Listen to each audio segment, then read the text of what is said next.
Hello, everyone, and welcome to tonight's program. We are so excited to pray with you for Muslims during this holy month of Ramadan as they're fasting and praying and seeking God's face, and to hear the thrilling stories of Muslims who have come to faith in Christ. My name is Emily Jones with CBN News in Jerusalem. I have been passionate about the Middle East and Muslims for my entire life, and I'm so excited to pray with you tonight. My name is Josh, and we're so thankful that you can join us for this 5-day prayer event. I've been going to the Middle East for over 10 years, and I've got a passion for the people, for the land, and we are just so thankful that you could join us. We've got some incredible guests, and in fact, we have 2 guests here today, and they're both from Baghdad, and they have an incredible story. They're brothers as well. So let's welcome the Baghdad brothers. They go by Mo and Ahmed. So, Ahmed, I've got a question for you. You guys grew up in Baghdad. What was that like?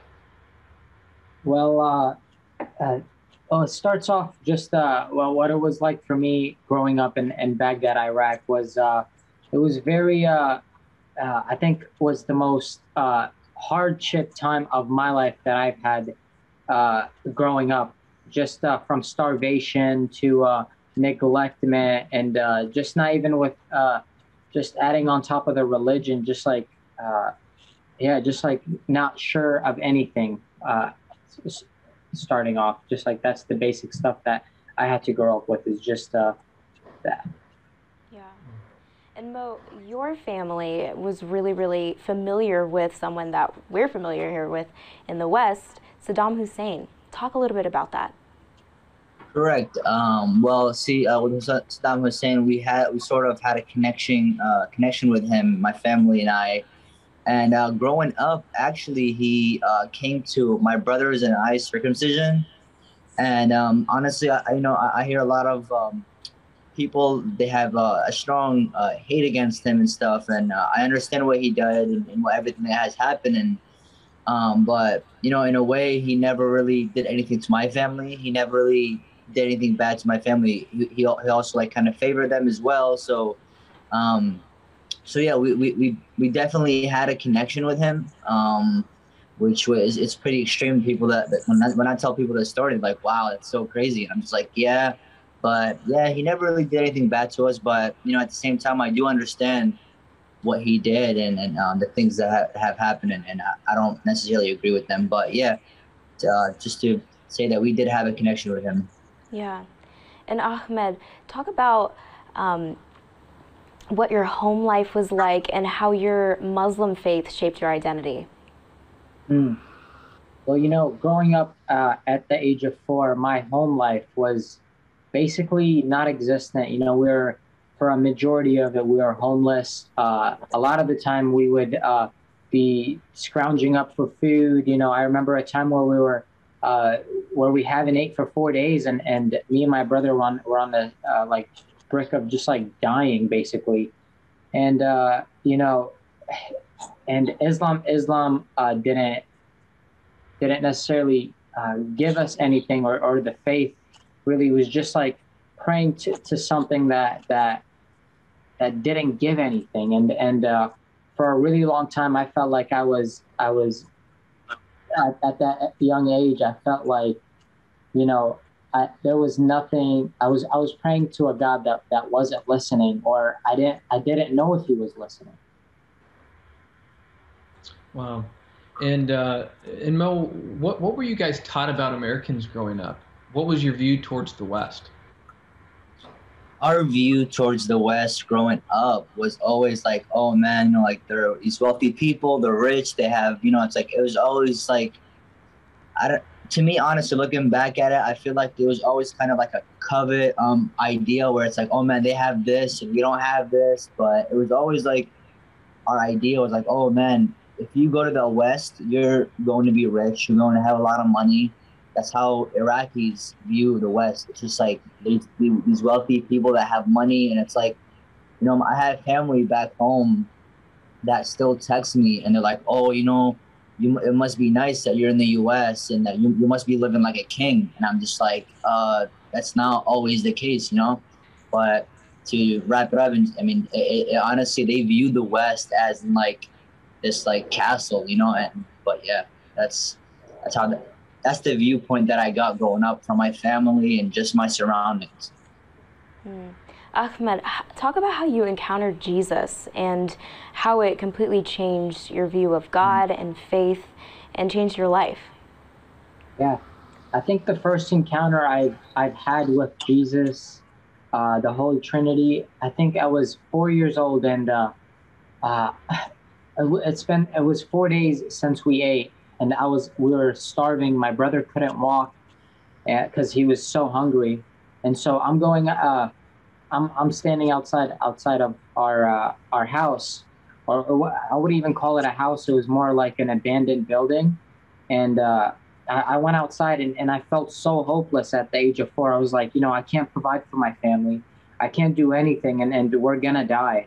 So I'm stepping out, and I get on my knees, and I'm just like, if there is a God out there, not praying to any specific gods.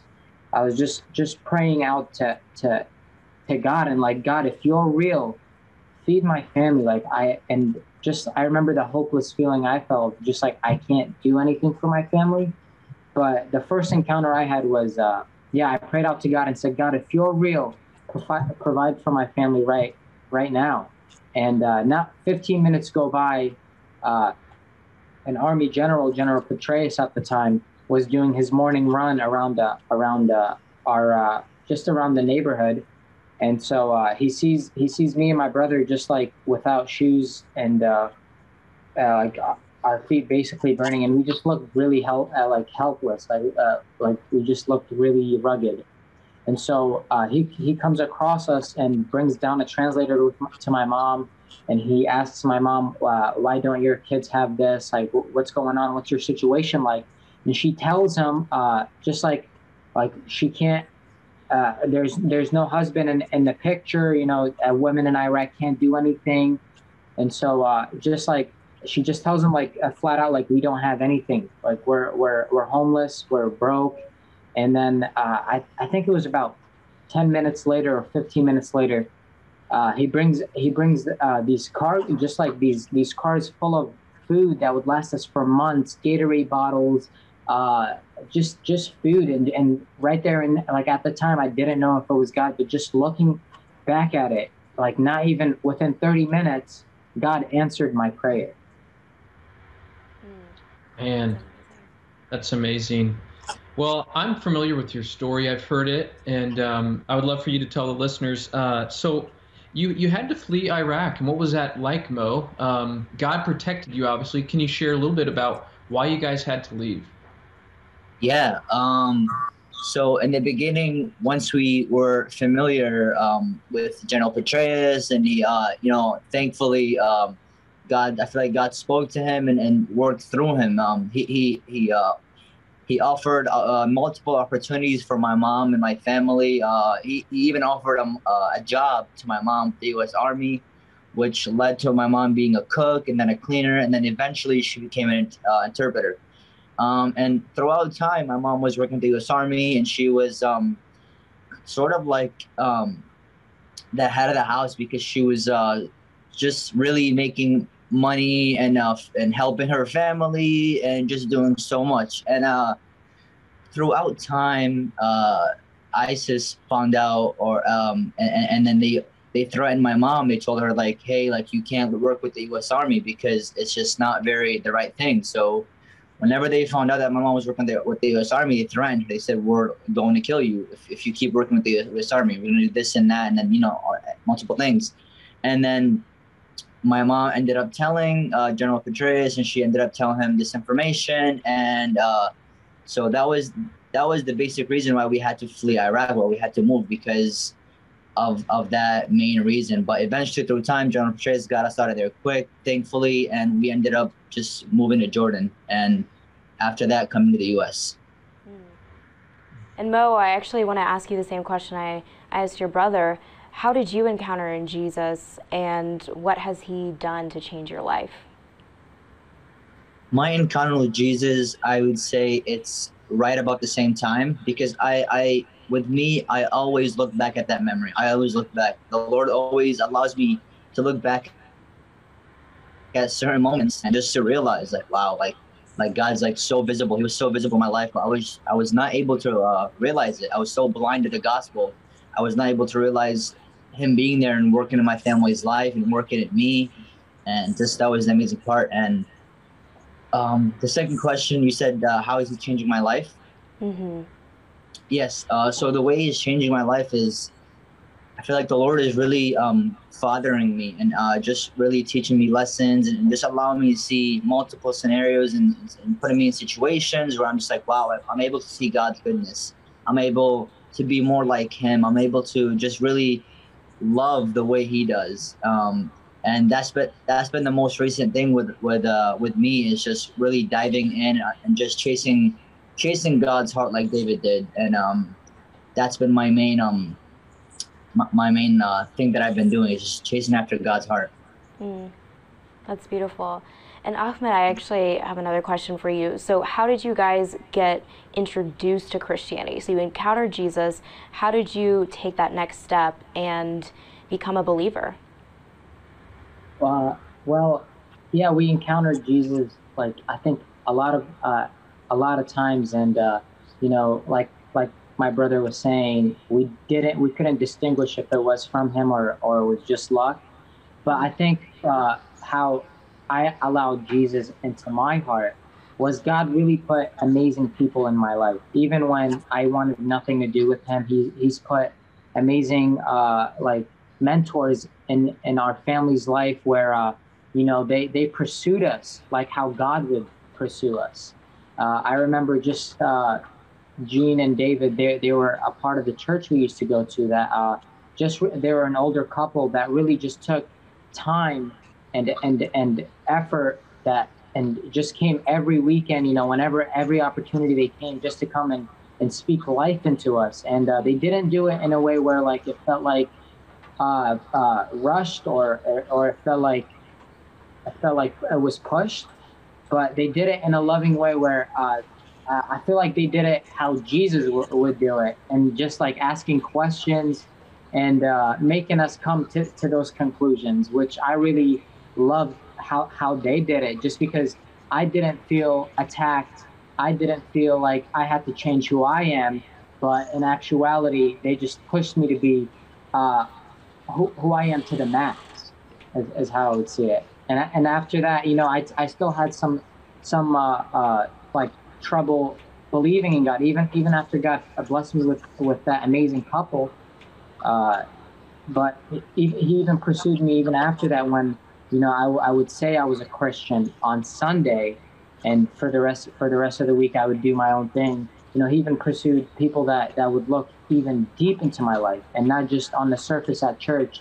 He brought this amazing man named Simon, which was in Dearborn, Michigan at the time I was staying with my family. He brought him into my life, and I think it was through soccer he brought Simon. And I just remember all of the times he would just like seek me out. You know, even when I didn't want to be seeked out, he would come at 10 o'clock at night when I'm trying to sleep and go, "Hey, Ahmed, you want to go play soccer?" I'm just like, "Man, I'm trying to sleep right now." But just like he would just like really pursue me, and through time and time again, I could just see God's heart through these people and how they pursued me. I felt like that's how God wanted to pursue me. And I think 2019 is when 2019 was when I officially said, you know, God, I see you pursuing me, but I'm not doing that. I'm not pursuing you. And that's when I decided to start pursuing God like how he's pursuing me. That's beautiful. Wow. And Mo, I've got a question for you. So what was it like Yeah. the first time you went to a church? Did God grab your heart? What was it like when you went to a church? Was it different to what you'd experienced growing up? My experience first time in a church was, I'd say it was a bit different, because as soon as I walked into a church, you know, I say it's different because I've never have seen happy people, you know, and because me growing up in my family, that wasn't really a thing. It was only a moment thing. But when I went to church, you know, it's like everyone was happy. I was like, what's wrong with these people? You know, I was like, why are they happy? Why do they have such happiness and this early in the morning, you know, and coming to church frequently, more and more times. At first, I wasn't really interested in it. I was just, I'm like, okay, let me see. I'm like, my question was, why are these, like, what is this pastor saying that these people are so like hyped up on, or are so like introduced to, you know, because I wanted to know. And eventually through time, I became so curious. I was like, man, you know, I'm going to take a second, and I'm going to take a step back, and I'm going to see what this guy is saying. I'm going to see what this pastor is talking about, what he's preaching, and what the word is. And eventually through time, I believe he was preaching about parents, how to love your parents, and how to honor them. And honestly, for me, that was a big thing for me, because growing up, no one really valued, or it was sort of like a broken system in my family. But just being able to see that, I was so like interested in what he was saying, and I just wanted to like learn more. I was like, okay, wow, that was so interesting. And then throughout time, I became more curious, and then like my brother was saying, I ended up curious, and I asked my grandparents, my adopted grandparents, Jean and David, questions like, hey, like, who's Jesus? And that's when they became very flexible in telling me on who he is, and if I wanted to learn more. Really interesting. Ahmed, you talked about the people in your life, the people who helped guide you to Christ, who answered your questions. What would you say to the people who are watching right now? This is like a call to action for those who are watching right now who are unsure how to engage with Muslims, who might just be comfortable praying for them, but don't really know how to start a conversation, don't really know how to start a friendship with them. What would you say to that person? I would say, like, just to be blunt about it, just get out of your comfort zone, and just, I think, seek them out, because, you know, many of us who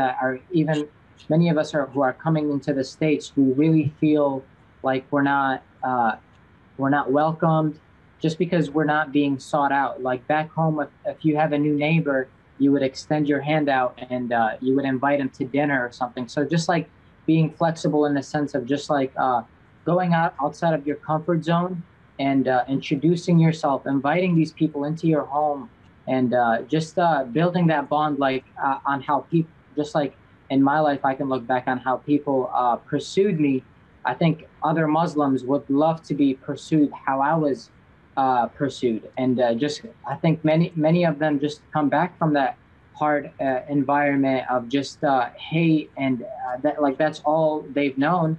And so when they see the first sign of goodness, they're going to latch on to it. So just, I would say, just extending your hand out and just saying, hey, I'm here for you. And I'm not going to push my ideology on you, but just I'm here for you if you have any questions, and just being a friendly face, I would say. And Mo, would you pray for Muslims to come to Christ during Ramadan? We just would love for you to pray right now that many Muslims would receive dreams, visions, and that would be just tremendous. Thank you. Yeah, of course. Yeah. Dear Heavenly Father, we come to you, and we just want to thank you for opportunities like this, though. We want to thank you for each person on this, and whoever is watching this, Father. May you just encounter them at your own time, Father. And Father, during the month of Ramadan, Father, I just pray that you just really seek them, Father. You really make yourself known clearly, Father, that they would see you, and that they would just chase after you, Father. They would just understand your goodness and know who you really are, Lord. And that they would have such a desire to please you, Father. They would have such a desire to know you more and more, and to know about who this God is and how you can forgive them, Father. And Father, I just pray that they will just be able to know that they can be forgiven, Father. They don't have to do anything, Father, to reach your love, Lord, because your love exceeds all limits, Lord. So, Lord, thank you so much for everything you've done, Lord. And Father, I just pray that you just keep encountering them, that you just keep giving them visions, Lord. You keep showing them your goodness, Father, throughout their lives as well, Lord. And you keep showing them how you're encountering them, Father, on every occasion, Lord.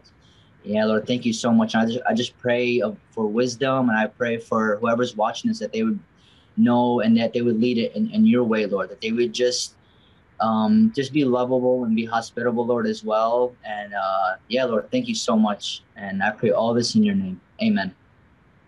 Amen. Thank you so much, guys, for joining us. Your story is incredible. Thank you. And we look forward to seeing the whole film at ifoundthetruth.com, and it's supposed to be dropping next month. So thank you guys for joining us, and we look forward to watching your film. Thanks for having us. Thank you.